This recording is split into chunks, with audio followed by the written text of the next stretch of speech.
आज हम पढ़ने वाले हैं 9th क्लास का second lesson the sound of music, जो लिखा है डेबोरा कावली ने। और जो डेबोरा कावली हैं वो कैनेडियन हैं। तो ये एक इस लेसन में एक लड़की की कहानी बताते हैं। वैसे ये लेसन जो हमारा है the sound of music 2 part में डिवाइड है, जिसमें फर्स्ट पार्ट में इवलिन की कहानी है और सेकंड पार्ट में जो हमारे सहनाई वादक हैं बिस्मिल्लाह खां की कहानी है। तो आज हम यहाँ पर फर्स्ट पार्ट की समरी कवर करेंगे, जिसमें एक लड़की इवलिन होती है, इवलिन ग्लैनी और उसकी माँ इशाबेल ग्लैनी और 2 तबला वादक होते हैं। इन्हीं के चारों ओर ये कहानी घूमती है। तो मेन कैरेक्टर इसकी है इवलिन ग्लैनी, जो डीफ होती है, बहरी होती है। बट ये जन्म से बहरी नहीं होती है, बल्कि 8 साल की उम्र में उसकी माँ नोटिस करती है, जब वो उसे बुलाती है और वो सुनती नहीं है तो वो नोटिस करती है कि शायद उसकी बेटी को बहरेपन का थोड़ा बहुत असर हो रहा है। लेकिन वो ये बात सबसे छिपाती है। धीरे धीरे जब वो 11 की होती है तो वो कम्प्लीटली डीफ हो जाती है और सबको पता चलता है। तो उसके टीचर उसे स्कूल से ले जाने के लिए कहते हैं और बोलते हैं कि बहरे बच्चों के स्कूल में इसे डाला जाए। लेकिन इवलिन पीछे नहीं हटती है। वो डिटरमाइन रहती है कि वो जैसे नॉर्मल लाइफ अभी जीती थी वैसे ही नॉर्मल लाइफ आगे जिएगी, और वो अपनी दृढ़ निश्चय पर अड़िग रहती है। एक दिन वो एक लड़की को जाइलोफोन बजाते हुए देखती है और उसके मन में अचानक ये विचार आता है कि उसे भी ये बजाना है और वो ये करके रहेगी। और बहुत सारे जो टीचर्स होते हैं, म्यूज़िक के टीचर्स होते हैं, तबला वादक होते हैं, और वो उसे डिस्करेज करते हैं। वो सोचते हैं कि तुम ऐसा नहीं कर सकती हो क्योंकि तुम सुन नहीं सकती हो।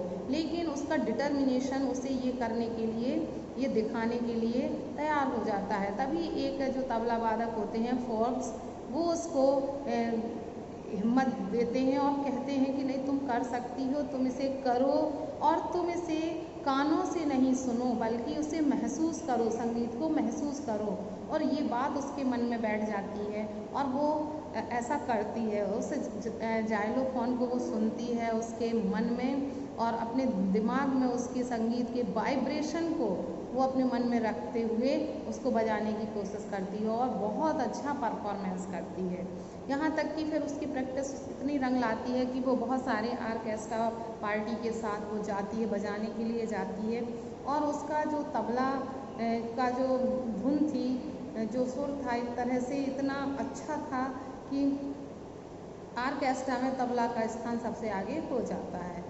जब वो 16 की होती है तो वो फॉरेन जाती है, टूर में जाती है, और जब वो 17 की होती है तो वह एक यूनिवर्सिटी ज्वाइन करती है पढ़ाई के लिए, डिग्री के लिए यूनिवर्सिटी ज्वाइन करती है और वहाँ अपनी पढ़ाई करती है और अपने 3 साल के पूरी पढ़ाई के दौरान बहुत सारे प्राइजेस पाती है और इतनी फेमस हो जाती है कि जितनी उससे दुगनी उम्र के लोग भी इतने फेमस नहीं होते हैं। और कारण यही होता है कि वो सुन तो नहीं सकती है, फिर कैसे ये इतनी फेमस हो जाती है। उसका एक डिटर्मिनेशन होता है जिससे कि वो कभी ये नहीं सोचती है कि वह सुन नहीं सकती है, बल्कि वह संगीत को वाइब्रेशन से महसूस करती है।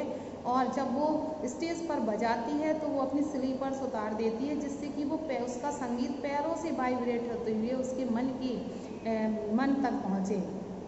तो इस तरह से वो संगीत को महसूस करती है और एक फेमस संगीत वादक बन जाती है। वह म्यूज़िक को अपनी लाइफ बना लेती है और इस तरह से एक डिफेक्टेड जो होती है, एक तरह से हैंडीकैप्ड में आ जाते हैं गूंगे बहरे बच्चे, जिसे सब लोग समाज से निकाल देते हैं, सबसे अलग कर देते हैं। वो डिटरमाइन करती है कि वो अपनी नॉर्मल लाइफ जिएगी और वो करके दिखाएगी। और इस तरह से इवलिन करके दिखाती है। और इवलिन ऐसे कई हैंडीकैप्टेड बच्चों के लिए, दुनिया भर के हैंडीकैप्टेड बच्चों के लिए इंस्पिरेशन होती है, प्रेरणा होती है। वो बच्चे इवलिन को देखकर कहते हैं कि जब वो कर सकती हैं तो हम क्यों नहीं कर सकते हैं, और इस तरह से वो प्रेरणा बनती है सभी के लिए। तो ये कहानी बताती है कि किस तरह से जब हम किसी कार्य को करने जाते हैं तो हमें ये नहीं देखना चाहिए कि हम में क्या डिफेक्ट है या हम में क्या कमी है, बल्कि अगर हम में कुछ कमी है तो हम उसके दूसरे रास्ते निकाल सकते हैं अगर हम में डिटर्मिनेशन है। तो डिटर्मिनेशन